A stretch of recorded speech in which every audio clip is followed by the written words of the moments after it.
Hey everyone, I'm Ann. Welcome to the Let's Get Naked podcast, where we dive deep into vulnerability. In this space, we'll explore what triggers us, uncover the patterns holding us back, and discover how to take charge of our own growth. If you're ready to dig in, be vulnerable, and face the tough stuff, then buckle up. It's time to get naked. I say the following with all of the respect in the world. We've built an entire culture around honoring veterans with surface-level gestures. We clap at airports, we post flag emojis, we dedicate a couple holidays a year to say thank you for your service. But what happens when the ceremonies are over? What happens when the cameras are off and the uniform is hanging in a closet, still covered in dust, in memory, in weight? The truth is, we've gotten really good at thanking veterans for their service, but we are failing, flat out failing, to show up for them in the ways that matter most.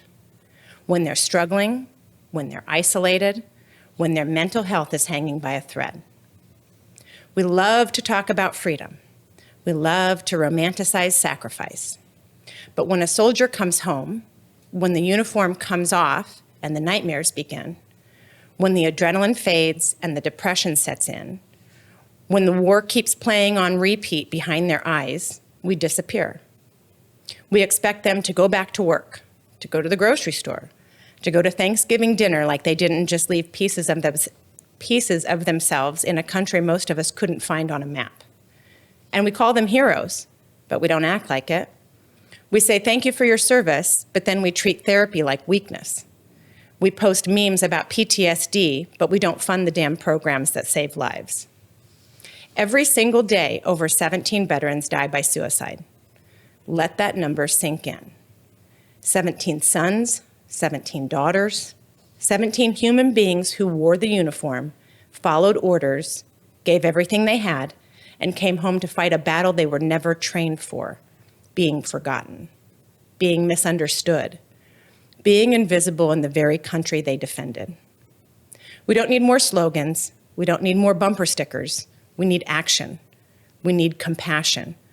We need to stop shaming veterans into silence and start creating spaces where they can speak, scream, cry, heal, whatever the hell they need to do.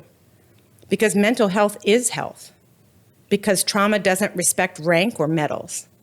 Because you don't stop being a warrior just because you took off the boots. And here's the truth. Veterans are not broken. They are resilient. They are wise. They are powerful. But they are tired. They are hurting.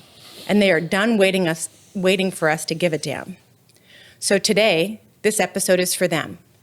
This conversation is for every vet who ever said, "I'm fine," when they weren't. It's for the ones who made it through hell and are still fighting to feel whole again. It's for the ones who didn't make it, whose names deserve to be remembered, not as statistics, but as sacred reminders of the work we still have to do. Let this be the moment we stop turning away. Let this be the moment we do better. Because supporting veterans isn't about salutes and speeches. It's about standing shoulder to shoulder in the aftermath and saying, "You are not alone. You matter, and we've got your six." Today, I'm stripping it all off with JMach. Josh is a United States Marine Corps veteran and founder and host of JMach Podcast. Welcome to the show, Josh. Thank you for having me. Yeah, absolutely. That was a beautiful introduction, and there's a lot of ways I want to talk. But first, I want to recognize that you don't have to be a combat veteran. You don't have to have been deployed or seen anything to also struggle and to feel worthy. You belong. You're deserving. I never seen combat, and just listening to that, and as you could tell, it brought tears to my eyes, right? Because I feel a type of way. Part of me feels like I don't qualify to be a veteran because I didn't complete my mission. I didn't see combat. I didn't get deployed, all of that. However, I've been able to restructure my brain to realize and recognize that my calling to joining the Marine Corps wasn't to fight the war overseas, but to fight the war we face once we get back home. And that's exactly what I'm doing at the podcast. Yeah, I love that. And thank you for saying that, because I think a lot of people have so much comparison where it's like, I didn't have it as hard as them, so I can't feel this. And it's like, that's not okay. Actually feel your feelings and have those be validated by yourself, because there's a reason that you feel that way. Going and serving our country, regardless of what you saw, It's a powerful step. That's a powerful move. That is a selfless act in being able to go fight for our freedoms wherever that fight is, right? So, Absolutely. we've had some people on the podcast previously that have talked about their experiences as well. And it's hard to even get your head around, the things that people see wherever it is. And like you said, it doesn't have to be in combat. There's just a lot that goes into protecting our freedoms, and not just for the people that enlist, but for the people that are the families supporting them. My oldest sister, her husband went and fought in Iraq, and when she was home with the kids, it's like, you don't understand. Sometimes you don't talk to them for a long time. They're in the middle of stuff you don't know. You're just back home trying to hold yourself together while they're over there fighting for our freedom. So it's a bigger thing than just the actual people that are enlisted. So, Absolutely. yeah. Tell me a little bit about your childhood and kind of where Josh started for your adventure in this world. I grew up in a small town in Illinois, about 45 minutes south of Chicago, but whatever you think of Chicago, throw it out the window. Our traffic jam was a tractor going down the highway. Graduated like 80 kids, small town. My dad was a Will County Sheriff, a police officer, and I believe wanting to follow in his footsteps, but be able to do one step higher or something. My dad always wanted to be in the military, but he never did, and he always talked about it. I feel like that led me to join so I could, make my father proud. And I could become a police officer, but I always had that fear that my dad would help me get a job and then I would do something to mess up both of our careers. And I didn't want that weight on me. So I went into the Marine Corps. I didn't join until I was like 23, so a little bit older. And in the Marine Corps, I was called the grand old man once I hit the fleet because a lot of kids are 17, 18 years old. But back to my childhood, from the outside looking in, I had a great childhood. And I still had a great childhood, but there's traumas that come with every childhood. It doesn't matter how perfect your life is or isn't. There's traumas that you experience, right? One main one I feel like is I went to a memorial for my friend's mom that just transferred onto our baseball team, new to the school, but we went to show support. When I went with my parents, they didn't allow me to go up to see the casket, which was a great thing.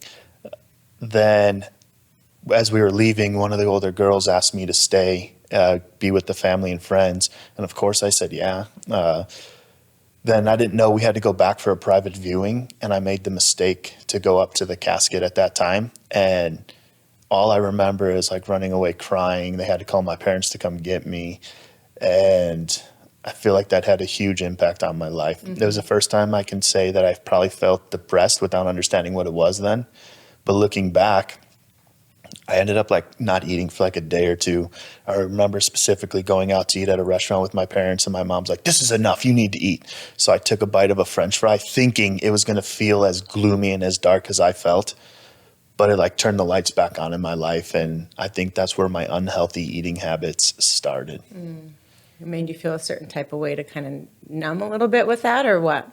Yeah, it instead of realizing that everything's sad and dreary, it tasted good. It felt refreshing. It filled something that was empty inside me, that from just witnessing death for the first, like that way for the first time. How old were you when this happened?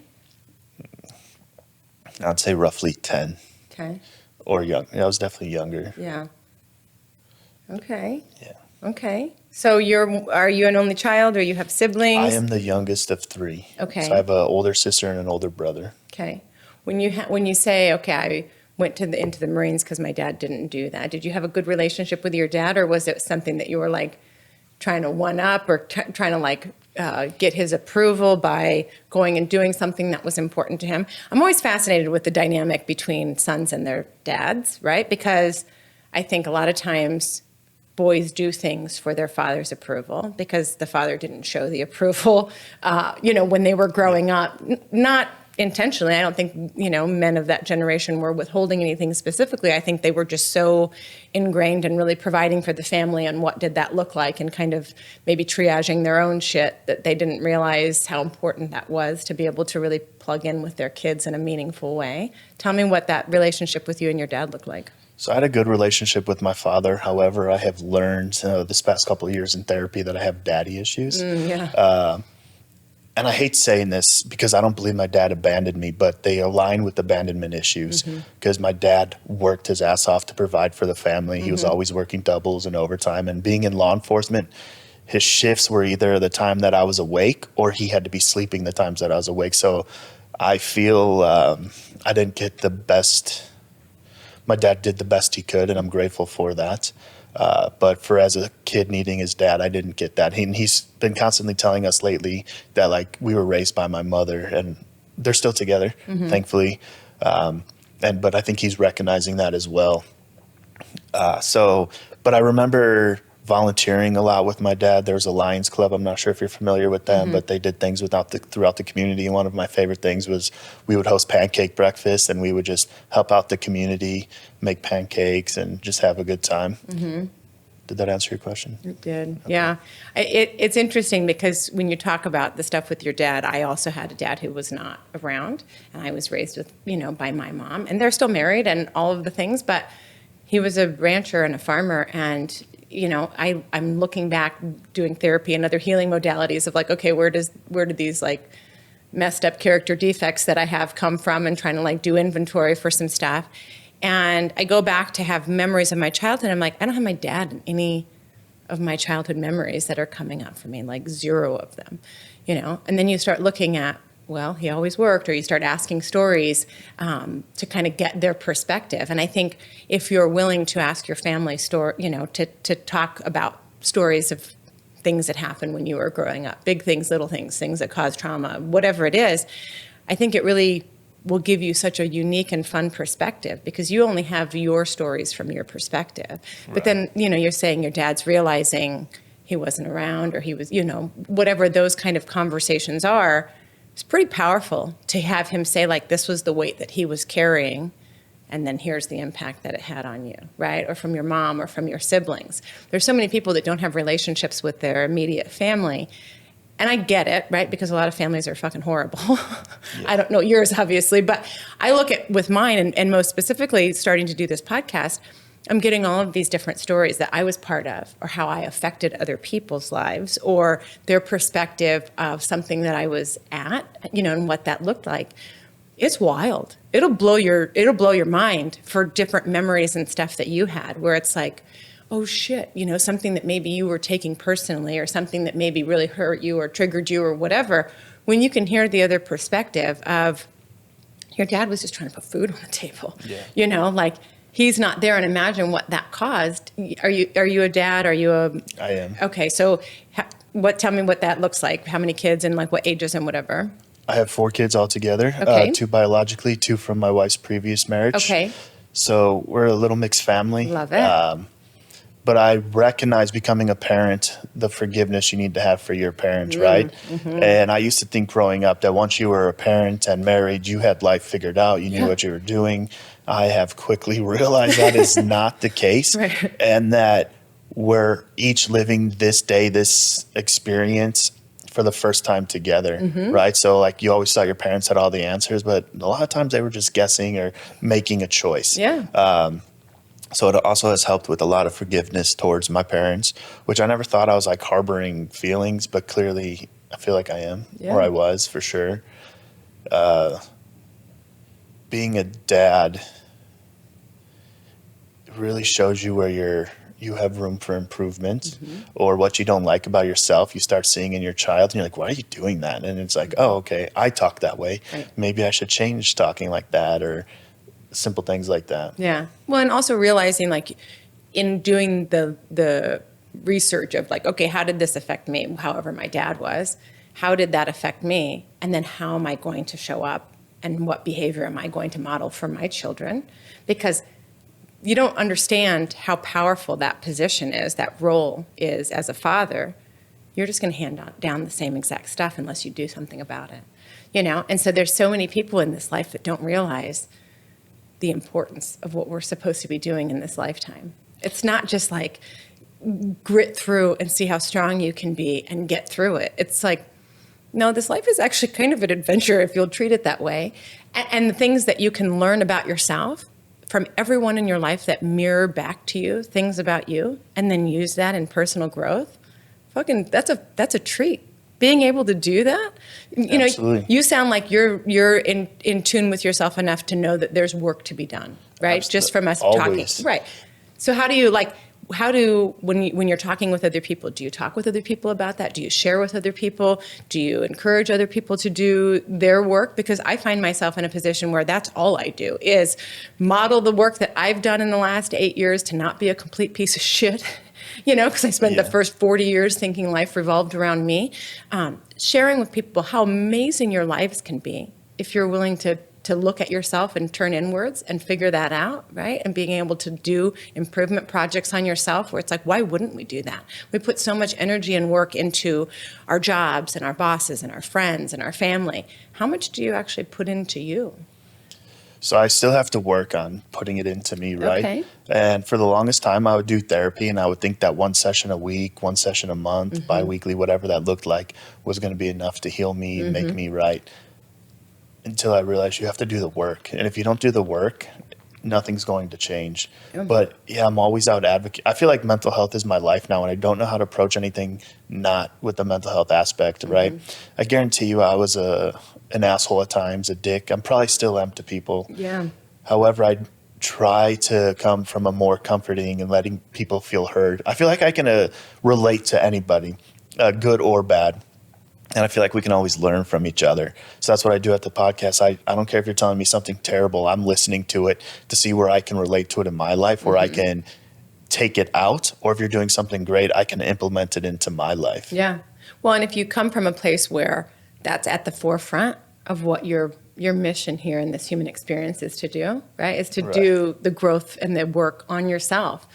To me, it gives me chills because it's such important work. It's what the world needs more of, is for us to all work on ourselves and not mess around so much with all the rest of the bullshit that we get twisted up in. Yeah. And just be able to say, like, how can I be my best version? How can I show up as my best version for myself? But then it just gets on everybody else, I think everybody spent so much time, or at least I did, a lot of people that I know did, putting everything that they had into their kids or into their spouse or into their work. And you get to this place where you're just depleted. You're running on empty because you had no energy or effort that you're putting into yourself. Well, what do you think that looks like, Absolutely. And then what happens when the work's over, the job's over, your kids leave the house or whatever, it's just going back to taking the uniform off, right? Now you have to find who you truly are again. You have to find your new purpose, your new calling. Yeah. And you always have to be growing and evolving. Yeah.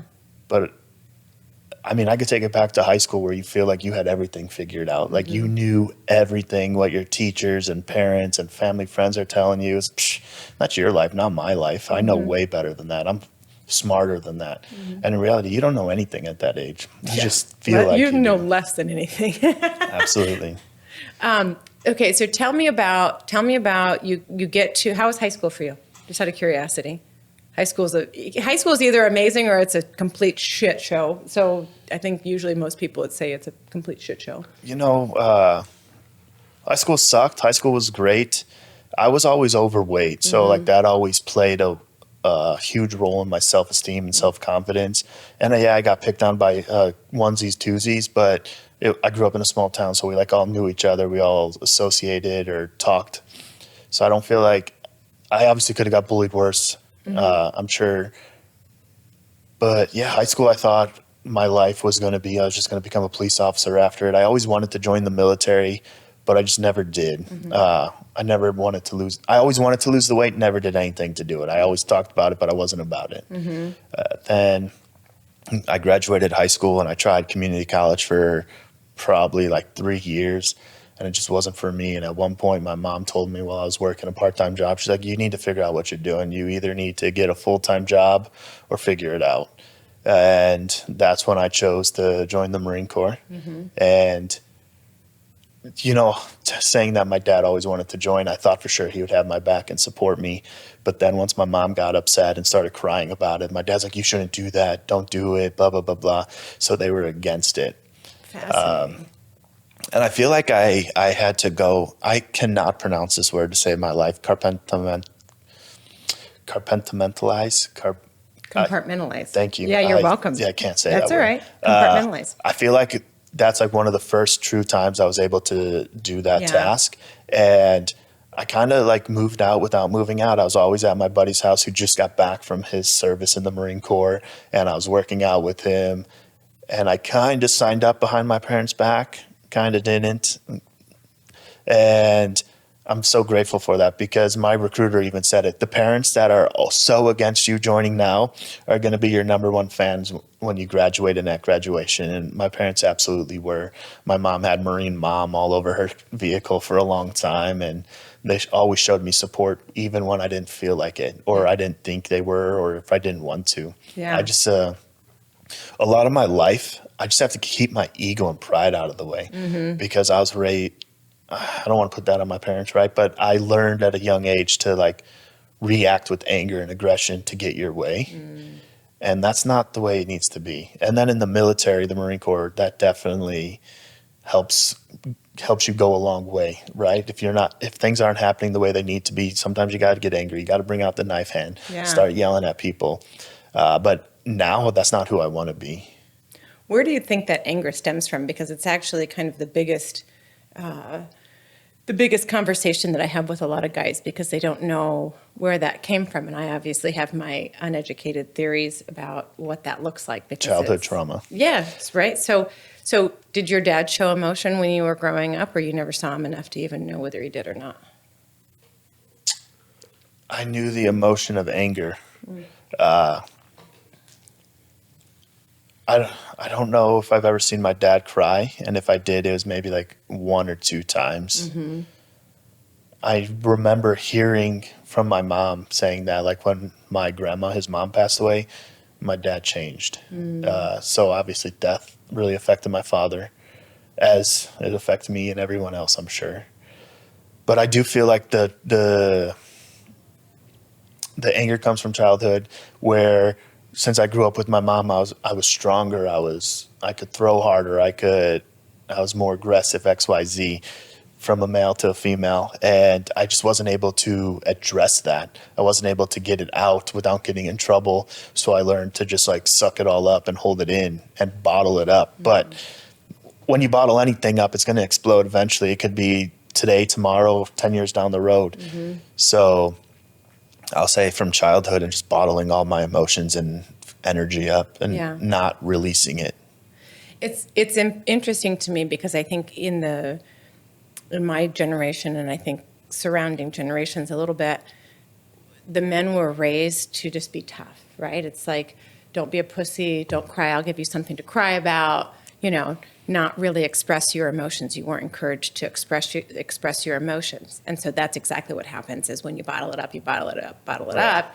and then you're a powder keg at any given moment for any given reason. It doesn't have to be, something that's so big that warrants this whole big angry usually the outburst. straw that breaks the back. It is. And so you see these men, and I know it can be women as well, so I don't need to have everybody correct me. Sure, it could be both.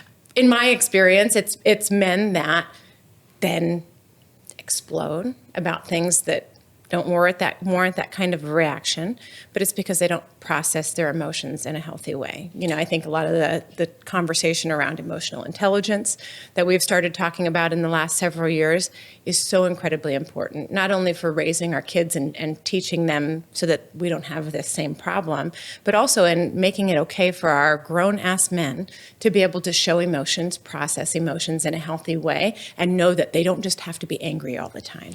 Yeah, it takes a stronger man to cry and talk about his feelings than one to bottle it all up and be angry all the time. Yeah. And this isn't I didn't fully think this through. It's just coming to me as we're talking. But I feel like a lot of that is because we were raised by our moms, whether it was a single mom or your dad worked all the time or whatever the scenario may be. You're being taught to be a man while watching all these emotions being shared. But then when you try to do it, you're the soft one, you're the baby, you're this, you're that. So suck it up and be a man. And it's like super confusing, right? Right. It tells you not to show, you're literally raised not to show emotion, not to process, not to have any of that. And then we have men who shoot up our schools, go shoot up all sorts of different shit, right? We don't need gun control. We need to figure out the root of the problem, right? Which is men not being able to process their emotions in a healthy way and then just blowing up over nothing. I don't see women so much screaming in traffic and freaking out and all of this. Men sure as fuck do. God, they get so angry. Yeah, but you women also need to learn how to treat us better. Oh. You want a king, but then you treat us like we're peasants. 1000%. And you wonder why your husband or your boyfriend or whatever's so mad all the time. Yeah. Like, what role are we all playing? And it doesn't have to be like, I want to treat my wife like she's a queen. My wife is a queen. Am I treating her that way? Right. And I know there's been times that I haven't, and it's caused damage for both of us. So now we're both working on becoming better people. A lot of times, you know what the main thing I feel like we all have to recognize that we got to get out of the victim mindset. 100%. I don't care how tough you are, how great you are, how weak you are, whatever you want to describe, whatever your adjective describing where it is, that doesn't matter. Stop playing the victim. Everything that's happening in your life is caused by you. Right. And it goes back to like giving our parents grace too, because they're doing what they learned and what they know. And so if they don't know any better, they're just going to pass it on to you. And now it's up to you. Right. So trauma, it's not your fault that it happened to you, but it is your responsibility to work through it. It's like you're speaking right back to me, things that I say all the time, and I absolutely love that. It is. It's that important. You know, there's no power in victimhood. And we've all gotten to this place in our lives where we come from excuses, and we come from dwelling on the negativity, and we come from, oh, well, this happened, or that happened, or this happened. I've talked to a lot of people. I've seen some really nasty shit. Absolutely. Right? I have a lot of nasty shit in my own. If you want to use excuses and you want to be the victim, know that you're going to live a miserable existence where you literally cause your own suffering. But then you can say on the other side of that, what am I going to do about it? Come from a place of solutions. Come from a place of empowerment. Come from a place of not giving your power to other people. People so much, they get twisted up in things and they think, well, you know, someone took their power in something or someone did something to them. And it's like, boss, it doesn't work like that. Like, no one's going to come take my power. I have to give it to them. I can give it to them if I want, right? If I'm not in tune with my shit enough where I lose my cool or I, you know, whatever. But there's no power in being the victim. There's no power in making excuses. Who are you making excuses for? You're the one that suffers. No one else gives a shit. Right. No one's coming to save you. People don't understand that. They think someone's going to come to save them. It's going to be the government, or it's going to be your parents, or it's going to be other people that are in a better position. Or it's just owed to them. Yeah, we're all just doing the fucking best that we can, you know? Like, no one's coming to save you. And no one has it figured out. No. Even Bill Gates or the richest people in the world, they don't got that figured out. No. All your celebrities that you look up to, they're taking action and it's working for them. So they're repeating those actions and those steps, right? I feel like therapy and trauma is a lot like ripping a Band-Aid off. So you can either turn and face it and just rip it all off at once, or you can have years of misery and suffering because you're slowly trying to peel that Band-Aid off so you don't feel the pain. Yeah, healing is painful and you got to address things you don't want to address. And you were talking about your childhood memories. I feel like I don't remember a lot of my childhood, or I don't have a lot of memories. But you just got to turn and face it and stop making excuses. And when my wife and I were dating and we went through some trauma between each other or a hard time, the worst thing and best thing she ever told me is like, you got to accept your role, that you've allowed certain things, that you've done this. And like, oh, I'll tell you right then and there, I wanted to hit a woman. I didn't, but that was probably like the best thing she could have told me, because it planted a seed. And like mental health, I feel like, is all about planting seeds. Nothing's going to happen today, tomorrow, the next day, but you can take your first step today. And everything you're learning is going to start being developed later on in your life once you keep going. It's all about that consistency and that routine. You know, you mentioned something about, you know, hard times or being in pain or something. And I just don't think people realize that's part of why we numb. You know, so you talk about when you were a child and you were eating, you didn't want to feel the feels, right? That's why we say we eat our feelings or we drink our feelings. It's because we don't want to sit with them. Feelings are no fun to sit with. But when you start doing that work on yourself, that's the work that I always reference, is when shit's coming up, how'd that make you feel? You know, sit with that. Don't numb it out. Don't numb it out by getting on your phone and scrolling or turning on the TV or whatever that looks like. Why does that make you feel a certain type of way? Don't put a fucking thing in your mouth, whether it's booze, whether it's food. Just sit with that. Get real curious about why that made you feel a certain type of way. Because all of that shit is rooted in fear. All of it is. It all comes back to fear of something that you didn't have, something that you weren't going to get, fear of somebody not recognizing you, some fear of someone not validating you, making you proud, making you feel proud. Like there's all of these things. So if you just decide, I'm not doing that anymore, right? I'm not just going to numb things. I'm going to sit in the shit, in the pain, right? It's actually a really lovely endeavor because nothing else has power over you when you're able to figure all of your stuff out. Get quiet, get curious. Absolutely. I definitely had a drinking problem well before I joined the Marine Corps, right? Mm-hmm. But I say once you sign that contract, you're a contractual alcoholic. Mm-hmm. Like drinking is is the thing to do, Sure. right? But all it was masking and causing more problems. Of course. Causing Yeah. more struggles, Mm-hmm. more sadness. Mm-hmm. So you start drinking more, you start Mm-hmm. drinking earlier with the same outcome of making a fool of yourself. How much did I spend? Who do I got to apologize to Right. now? Where's my card? Did I Right. get in trouble? Mm-hmm. All of that. It's funny to me because people say like, well, I can't afford to do that, whatever it is, whether it's something that's self-improvement or whether it's whatever. Yeah, but you went out on Friday night and you had $100 bar tab. It's choices, boss. Yeah, if everybody realizes you can make whatever choices you want, it's totally fine. But if you made a list of what value it actually brought to your life, make a pros and a cons list. I encourage people to do that all the time because Yeah. I drank like a fish, right? Like it was my job for decades. Pridefully, right? too. Yeah. Oh my God. I had my first drink at 13 and it fucking felt like home. When you Yeah. talk about that French fry that you ate that just felt like, it just numbed out everything. I didn't Yeah. have to feel any of the shit that had happened to me before. And so then I just chased drinking. That was the whole thing. I spent decades with booze being my absolute friend, my absolute best of friend, right? Absolutely. I didn't have to process anything. I didn't have to deal with anything. But I look at all of the wreckage that it caused in my life. That's my choice every time I pick up a drink, right? Doesn't matter But that it's I was an justified. alcoholic. You could justify it at the time. Of course. It's like, oh, I'm a fun drunk though, right? Yeah. I'm not a messy drunk. I'm a fun drunk. I'm the life of the party. Okay. And then what happened? Right? Yeah. Because it's literally just numbing out. It is. Tell me about, I'm curious, and if you don't mind speaking about what it looks like to numb with food, right? I have in my family food numbers, right? And I don't think I've ever had that conversation with them about, just say more about what that's like, right? Because I feel like alcohol for me could be a fun all the way down to a really low. I'm assuming it's the same with food. Yeah, that feeling you get at Thanksgiving after you eat, you got to unbuckle your belt and you're just full. Mm-hmm.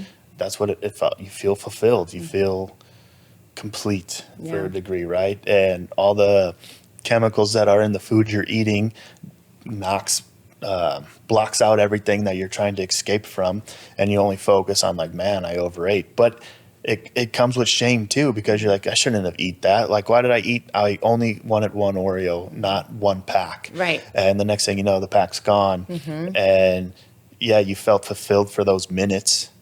Now you got to deal with the repercussion of like how you have to sit with it, the shame you feel, the guilt you feel, just like picking up the bottle and drinking. I never felt like I had a problem for a long time, even though I had friends tell me like, dude, what are you doing? That's disgusting. Like, why are you drinking like that? Why are you sharing your stories while you're always drinking and drunk? And I didn't think anything of it. I thought I was young and having fun, right? But I also recognized that I never had or learned a responsible way of drinking. As soon as I drank, it was gas to the floor. I chased that craving or that feeling of being drunk because I felt I could be that genuine person I've always wanted to be without the shame, the guilt, the fear, or caring what other people's thought about me. I could just genuinely be me. The way I would drink, though, by the time that would happen, I would stand up and I'd be like, oh, okay, I'll see myself tomorrow, because I sprinted the marathon. And so I got blacked out like an hour into the party because I was just racing to feel drunk or buzzed so I could feel and be whoever I wanted to be. Mm-hmm. And then I turned into somebody I wasn't. And for me, when I drink, the monsters come out, especially when I get to a point of no return. Mm-hmm. The demons come out and I'll become a version of me that I don't want to be. I can be angry. I can be aggressive, but that's not who I want to be. Like, I fought it for years, but I'm definitely an emotional, soft, caring type of person. I'm more of a teddy bear. I'm a lover, not a fighter, but I will fight you if I need to, right? Sure. I'll do what I have to. But a lot of that came with fear, the fear of not being loved, the fear of not being supported or wanted. And as we're talking, I recognize like there's that daddy issue right there, right? Like I knew my dad loved me. I didn't necessarily always feel it. But I also don't, it's weird. I know I have a lot of work to do here because I still hate talking about it because I feel like I'm bad mouthing or disrespecting my parents, but that's not at all what I'm trying to do. Right. I understand my dad was working his ass off to provide for the lifestyle that we had. But yeah. It can be an and, just so you know. Like it can be they did the best that they could, and I still got fucked in the deal, right? I still got the shaft in having a father figure that showed me. And it's nothing against them, right? Again, it can be that without being disrespectful to him about what your experience was, because you had a completely different perspective in your family dynamic of the youngest kid, the one who had a dad that wasn't around, that was emotional, that was sensitive, that wasn't probably encouraged to be able to show that, which is what then bottles up and turns into anger, Absolutely. We've turned our men into angry rage machines, and we fuel it with alcohol and food. And it's like, that's not a good look, gentlemen. Truthfully, I feel like that's how it's always been. Kings were always drinking. Sure. Vikings were always drinking, ravaging and pillaging towns and that. So I feel like men have always been angry and destructive. Now it's time to learn how to redirect that energy where we don't have to go in and destroy a town. Right. Well, it's not productive for anything, Not right? But it is just pass down, pass down, pass down. On the women's side of it, it's like we didn't have choices. Think about all of these things where we didn't have choices for stuff, and we just keep passing it down, passing it down, passing it down. Obviously, we're in a different time than we were, a handful of generations ago or whatever. But being able to now in this generation be the disruptor, the ones that say, you know what, we do know better now, we can do better. Because when your parents were parenting you, they didn't have the internet, they didn't have therapy, they didn't have all of these things. It was like they didn't talk about stuff. If you wanted to know something, you had to find somebody, right, that knew something about it and was willing to talk about it, right? So things of suicidal thoughts or booze or emotions or, whatever. Everyone's just trying to keep their crazy tucked in. Just sweep it under the rug. Exactly. A lot of fucking rocks under the rugs back then, right? And so to me, it's like I come from this place where I'm lifting the rugs. I'm shaking them out. I'm throwing rocks all over the place in the best possible way because I want to be the disruptor. I want to be the ones that shows my daughters and my son that's not how it's going to be. And I didn't always come from that place, right? Because I drank for a good chunk of their lives. And again, I was the fun drunk. I was the whatever. They didn't know any better, but I didn't teach them how to handle their emotions. I came from the school of like, just push it all down. Yeah. Just keep it all tucked in, and then we'll just see what happens, right? And then your career field didn't help that either. Yeah, no. Being in construction. Fuck. Well, and you probably felt like you had to prove yourself to the men in the room. For sure. And I can hang with them, right? It's that you're out entertaining clients, and it's like, no problems. I'll fucking drink men under the table all day long. Let's go shot for shot right now. Absolutely. Right? And it's like, for what? Like, I need to have a big dick contest with somebody? See, it's all about that ego and that pride. Like, as soon as we can take that away from ourselves, 1,000%. You'll be able to work on yourself and be so much better and recognize, like, what Sally said to you or what Johnny said to you doesn't matter. Right, doesn't matter. That's their perspective. Right. Well, and that's the emotional intelligence for stuff, right? Understanding your emotions and what that pinged in you when somebody said something, and not just covering that with fear or with other bullshit, like actually allowing that to come out and not be something that you're going to have to deal with coming out sideways later, Absolutely. Because if you're not processing it now and you think it's going away, you're fucking wrong. It just doesn't. It will come out sideways all day, every day. And you'll look at it and you'll say, okay, why am I doing this? Get curious about why am I drinking? Why am I, numbing with food? Why am I this? And why am I that?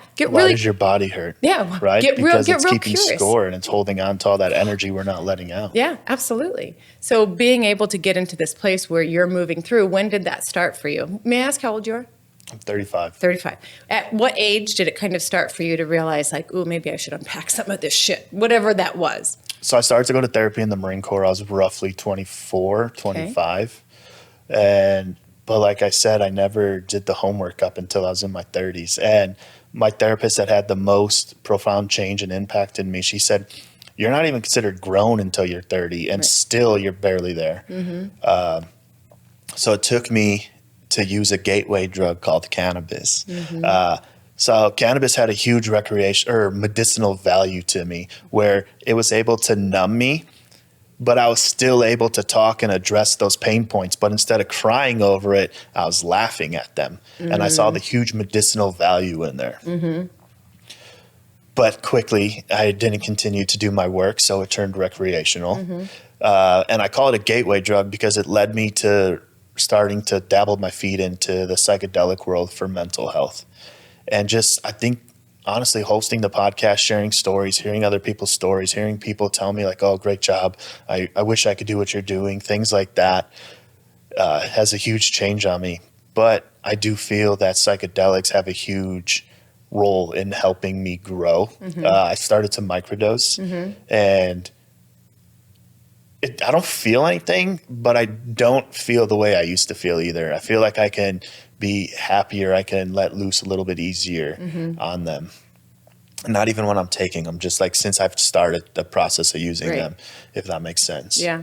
No, I think there's a huge medicinal value and healing value that comes in from all sorts of stuff. I did ayahuasca a couple of years ago and have done a couple of other things in different settings, and the amount of work that you're able to bring up, because when you talk about not being able to remember your childhood, right? Yeah. That stuff will come up during those things. Or when you get to this place of, I'm done pushing shit on top of it, right? So if you work on not being angry and losing your cool in your everyday life and stop pushing shit down on top, the things that have been pushed down will just start coming up because you've stopped pushing things on top of them. So that's step one, is like, stop putting more shit on top or nothing is going to come up. But then it does start coming up if you're willing to do the work and kind of process through things as it comes up. And now it just comes up like crazy. I mean, I had a 2-hour period yesterday where I was in a place of, okay, I'm just going to let my mind go. And I set my intention of like, okay, here's the work that I'm doing right now, whatever chunk of my life or whatever it is that I'm pulling up. And I just go in and pull memories out of my mind now and reconcile them, because it's a lot of trauma shit that happened and whatever, but I'm an adult now. I'm a grown-ass woman. Yeah. I can pull those things out and say, that was fucked up that happened to you, right? And just really kind of parent that young Anne, that young version of Anne, that had to be strong to go through that shit, you know? And then be able to release it instead of dragging it around. We're all in this place where we're dragging around so much invisible weight. You don't have to do that. We don't have to do that. We got to stop holding on. Yeah. I feel like I have something blocked out, and I'm to the point where like, dude, I keep doing things over and over again to like get through. And traditional therapy hasn't worked for me to make this breakthrough. So that's why I really want to take that step and go to do ayahuasca or a full ceremony. I just have not yet. There's this great place in Santa Monica, California called the Reality Center, and they do a virtual reality version of a psychedelic trip. So my wife and I got to experience that in July, and it was an amazing opportunity where they just use sound and light with your eyes closed and headphones on. So I was playing music and sounds for you. Started with guiding you into like a deep breathing or a mindful breathing and getting you into like your safe place. And then they start the process. But even though it was just lights and sounds, had a profound impact, similar to like when I've taken a larger dosage of mushrooms and I've seen the mental health values that it has, right? I had visuals, I saw things, I had heard sounds that brought me back to different places, and that, so it showed me areas that I need to work on and improve on. Or I keep seeing, the first time I did mushrooms, I saw like a warrior. And then in this setting, I seen another warrior. So there's a warrior within me, and I won't give up. I'm going to keep fighting and keep chasing that next piece. But yeah. It's like if you treat your life like a treasure hunt or a scavenger hunt, it's almost like Hansel and Gretel leaving like crumbs that you're supposed to be following, because it's like, okay, shit, then I'm unlocking this part, or I'm healing this part, or you know, whatever that looks like. If you can treat it with that kind of, not I have to do the work, but I get to do the work perspective, it's fascinating to me to learn about ourselves. Yeah, our mindset is what controls everything, right? And totally. I've started to recognize, or someone had told me to start to control your thought process. And they informed me that like you can't control every thought you have. It's just impossible. But the best thing to do is to control your first and last thought of the day. So that's what I've been working on for like the past month. And I have noticed a profound change in my life. And it just starts with being grateful to be alive, grateful for myself, who I'm becoming, grateful for my wife and kids and who they're becoming, and grateful for my family and friends. Just being grateful and waking up, choosing to be grateful, which is a huge change, right? I used to wake up and think that life was happening to me, but it's my choice on how I'm going to perceive it and how I'm going to react to it, right? I could wake up depressed and it's my choice to stay depressed or to do the tools that I have learned and developed to pull myself out of it. I couldn't agree with you more. I think it's everybody has their own choices and you get to decide how to do it. And I realize that there's all sorts of factors that go into that, but starting from a place of gratitude, as soon as I started having a gratitude practice a couple of years ago, my life just, I mean, I've always been a grateful person, but really just making that at the forefront. Even on days where you feel like you don't have anything to be grateful for, we all do, right? Yeah. And so the more grateful and the more gratitude that I show, the more that I have, right? That's how the universe works with energy and with you put out the positive energy, even though it's hard, even though it's sometimes you got to fake it till you make it, like all of that shit. But it comes back to you in spades, right? If you, the way that you speak to yourself, the way that, the thoughts that you have and the words that you say, they all have weight, so being able to understand that and not be in this place where I'm the victim, I make excuses, everything's negative. If you want to live there, live there. Know that your mind is keeping you firmly planted in that place. Or you can come from a place of gratitude and being positive. And what is it that I do have today? And you can look around and I guarantee you'll find a list of 10 things. Maybe it's hard. Maybe it's, I have my breath today, right? Maybe just it's being grateful to be alive. That's it. Maybe I went, when you don't feel that. I went to the fridge and there was still milk there. I mean, it can literally be the smallest things, but if you really focus on that, then that's what your mind is then searching for instead of reasons why things suck. I could make a list from now until the time they put me in the ground of things I don't have.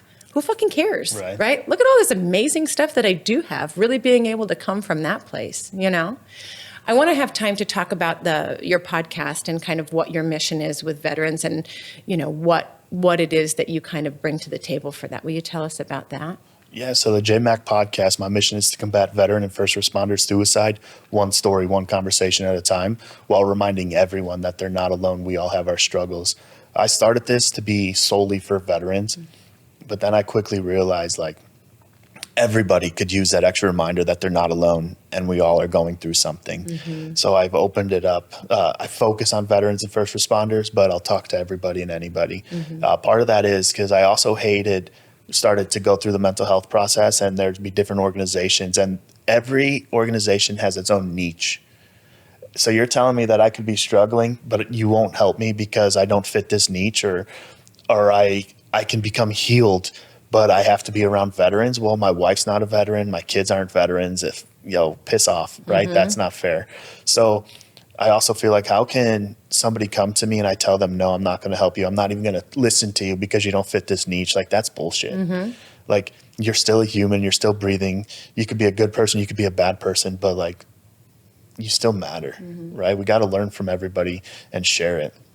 Yeah. I also host the Sandbox every fourth Thursday of the month, which is a networking event for veterans and first responders where I bring in roughly 6 to 8 different nonprofits or mental health resources within our community and raise awareness for them. And I end it with a podcast recording. So that way, if they choose to stay and listen, they can hear the real, raw, vulnerable conversations of mental health struggles, triumphs, and childhood up till now experiences. That's powerful. I love the whole mental health focus on it because I think it's getting better every day, but I think we started at such a deficit where there is so much stigma and shame surrounding if you needed help or if you didn't have everything kept together.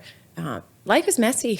Life is messy as fuck. Like we're meant to be in community and to be able to help each other. But how are we going to do that when you're afraid to speak your truth because other people are going to judge you?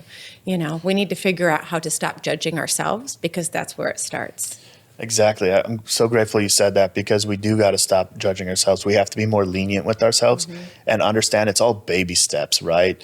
For example, I told my buddy the other day in our accountability group chat that I was going to go to the gym for the next 4 days because my kids are with my parents. And he's like, hey, bro, slow down. Let's just say you're going to go to the gym one of the 4 days.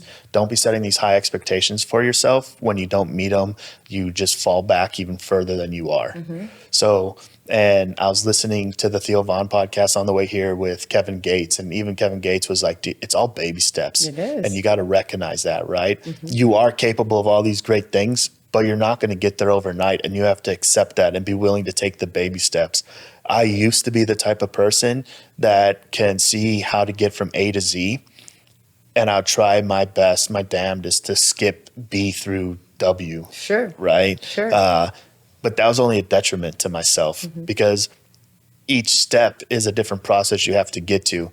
And not only get to those steps, you have to applaud yourself and credit that self as a win to get each step. It doesn't matter if you're taking half steps, baby steps, or crawling, you're at least moving forward. So be proud of yourself for making that progress and growth. Yeah. Do the next right thing and celebrate your wins, right? I mean, when you're able to really like show yourself some grace, life is hard. Life is messy, right? But I like that we're understanding the baby steps, because I think people sometimes say, okay, I'm at A, I want to get to Z. And then when you don't, it turns you into this shame spiral and like, why am I not good enough? And blah, blah, blah, blah, blah. You don't have to do all that. You don't have to get to Z, right? That's like you said, those half steps, whatever it takes, just do the next right thing. And don't beat yourself up if you missed a step. That's okay, right? Make that part of your dance and keep going, you know? Absolutely. Yeah, I think the biggest thing that I have found in all of the work that I've done is literally you're either going to come from a place of negative or positive, right? You're either going to live in fear or you're going to live in love. You get to choose which one, because I think all of the low vibe bullshit emotions that live on the side of fear, that are all rooted in fear, which is very easy to do in our society because they prey on fear in everything that we do, that's a terrible place to live. Choose the other one. You can choose the other one. Yes, it's a bunch of little choices to do that, but don't come from this place of fear and lack and scarcity, and it's just such gross, low vibe emotions. Is it hard to get out of? Yes, it is. Will you get there if you never take a step? You got to take a fucking step, right? Whatever it is for you, start doing the work in whatever it is. And like you said, with the therapy, okay, I thought maybe I could just do it once a week. No, it has to be I'm choosing to have a better life, and I'm willing to consistently put in energy and effort to have that. But then it gets easier, and it gets easier, and it gets easier, you know? 8 years ago, I was sitting doing this whole, my mind was garbage. It was just garbage. There was just a fucking nonsense in there. Just hamster wheel, squirrel, all of the things. And I said, I got to do something. And so I created this thing where I would just say, stop it, and I would do something to interrupt that thought pattern, right? And I was doing that hundreds of times a day until I got exhausted, and then I would just let it run, you know? Yeah. But just being consistent with that, I started seeing a little bit of movement and a little bit of movement and a little bit of movement, until now my mental strength fucking gives me a energy boner. I mean, it's literally so fucking strong because I did all of the things to make that happen, all of the little steps. Can I slide back? Absolutely, right? I can feel myself when I'm doing it. I've done enough work to go like, you're letting your mind get away from you, right? Right. But we're not our minds. Our minds are just a tool, right? So That's it's like such a crazy concept to grasp. It is, but think about that, like right? You are not your thoughts. You're not your thoughts. Michael Singer has a book called The Untethered Soul, and I highly recommend people to read that if they haven't, because he explains it in such a beautiful way where it really externalizes your mind so that you understand your mind is just a tool, same as your body is, right? That's not you. And so if you look at all of that shitty talk that goes on in there that tells you you're not good enough, or that someone isn't going to like you, or that you need to drink to be able to be liked, or to be yourself, or to be comfortable, you can just let that mind spiral. Oh, fuck. And it does it in everybody, right? But when you realize, the first thing is the self-awareness component of it. When you realize that your mind is just a tool, right? You don't have to let it run you. You can run it. Absolutely. And yes, it takes work to get to that point. But I'm at this place a couple of years into it, several years later, where I'm like, I get it. Absolutely. Right? It's powerful. It is. And I kind of want to counter you. I agree with everything you just said, right? But the first one is things don't necessarily get easier. You get stronger. They get harder for sure. Your brain is just like your muscles, and you have to work it out and exercise it for your mental strength. Yeah. And then the second thing, fear is okay. For sure. But you have to be brave. You have to be brave enough to face that fear. Yeah. Bravery is being scared, but doing it anyways. 1,000%. It's not that fear is not going to live there. It's whether you decide you're going to live in it or not. You know what I mean? Excellent, Because yeah. if you look at insecurity, if you look at jealousy, if you look at scarcity or lack or, all of these things, dig down. Where are they stemming from? And it's always a fear of something. It's a fear of losing something, a fear of, whatever it is, whatever that fear is. So yes, you should do all of the things. You're going to feel fear, do it anyways. All of that. But it's like, am I going to live a life that's rooted in fear? And then I'm not going to do the bold things that I want to, or I'm not going to try things, or I'm not going to be able to be myself because I'm afraid of people judging me, or whatever that looks like. Or are you going to say, sure, does that make me feel scared and anxious and excited? Yeah, let's do it anyways. Right. There's two different kind of. Don't let it hold you down. Let it propel you for forward. sure. Use it as fuel. Absolutely. Use it as fuel. I had a guy that was on a couple weeks ago, and he has a book called Fearvana, and it's this whole, having the fear and then doing it anyways, because it gives you this nirvana kind of thing of being able to work through that and do it anyways. And I look at that and I think it's so inspiring. We need to be more of that. When did everybody get afraid of swinging for the fence? When did failure become a 4-letter word? Failure is life, right? Like, if I'm not failing all the time, I know that my dreams aren't big enough and I'm not swinging hard enough, right? And so it's You're like, playing scared. You're playing scared, right? And so it's like, for me, not doing it. I'm not doing it. Does that look crazy sometimes? Absolutely. Does that feel completely wild? Absolutely. We're not meant to just be in this world and like wait for our death. Right. Fucking go live, live big, do the things that scare you and excite you and make you happy. And, are you going to stumble? Undoubtedly, if you're doing it right. Right. If you're doing it right. Failing's only a loss if you quit. Yeah. Right. Or if you don't learn anything from it. Yeah. Failing's only a learning lesson on where you can improve or what works or what doesn't work. And so it helps you adjust your fire and your call to action. Right. So you just got to change your programming or pick yourself up and keep moving forward. That's something I'm really trying to instill with my kids. They're 2 and 5 right now, and I sing them a song that I made up. I won't hurt your ears here, okay? They probably love it, though. They do. But I tell them that, you could do anything you want. You just got to be okay with failing and falling down. All you got to do is get back up and keep moving forward. Yeah. It's just giving you an opportunity to learn where you need to grow and improve on. I wish I had that understanding when in school back in the day, right? Yeah. Because I felt like if I was failing, I'm just terrible at this subject and there's no hope. But that's not the case. It just showed me what I need to work on and learn on. Yeah, and be put yourself in a role of being a student, and the way that you model the behavior for your kiddos about teaching them that they should be cool with failing too is going out and you swinging for the fence and showing them what that looks like, Absolutely. Yeah, because everyone isn't going to be a home run, but God, when you get a hold of it, it's incredible. I'm at that stage right now where it's all about that hustle and grind, where I know the podcast is my calling and what is going to be my career, because it's so, it gives back to me so much because I get to help others and that's therapeutic to me. Right. But I'm in that stage where I'm starting to grow and get recognition and I'm just waiting for someone to tell me it must be nice. Yeah, must be nice. It finally is nice. Right. Yeah. You don't understand what I've been going through the past 5 years, where sometimes it feels like you have no support system, even though your family and friends, they are supporting you, but they're supporting you in their own way. Yeah. And then if they don't have the visionary mindset or the dream mindset, they're going to come to you in a place of fear. So they don't want you to be embarrassed. They don't want you to fail. They don't want you to get hurt. So they're going to tell you everything that could or would go wrong by default. That's their way of protecting you. And for the longest time, I hated that. I didn't understand it. I was like, it made me feel, why try if everything's going to fail or if nothing's going to go right? Why even bother?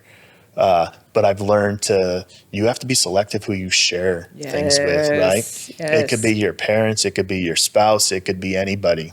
Yeah, because people are going to shit on your parade. That's the whole thing. Because either they're envious or, like you said, they're fear or they're not knowing. Some people don't. Some people just want to work for somebody for the rest of their life, and I'm not that person anymore. I cannot work for anybody. No. It's a struggle. Well, Josh, thank you so much for taking time and coming and talking with us today. I really appreciate it. My pleasure. Thank you for having me. Yeah, absolutely.